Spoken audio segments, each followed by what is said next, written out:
Welcome to the foreigner in the Philippines. This is due to the lot of requests of how was Nanay's love life. Straight from Nanay.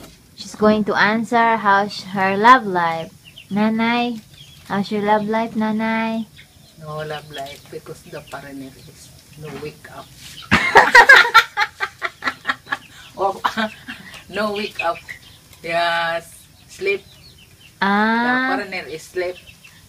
You're still waiting, Nanay? Nanay, you're still waiting? No. Huh?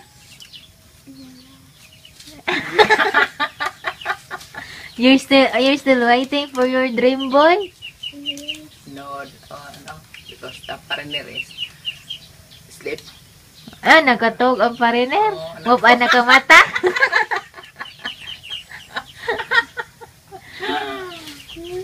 Nakatog di ang pariner na rin. Aning mata? Pamamata. Pero nagpaabot pa ka na, Nay. You're still waiting for him to wake up? Huh? Is it okay with you if you have Nanay have a boyfriend? Huh? Okay ra nimo nga si Nanay magkauyab?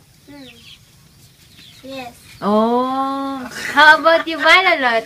Yes? Yes. Oh. Yeah, so that's another chapter of Nanay. Nanay is still waiting for the foreigner to wake up, you know. So that's our a series of Nanay's love life.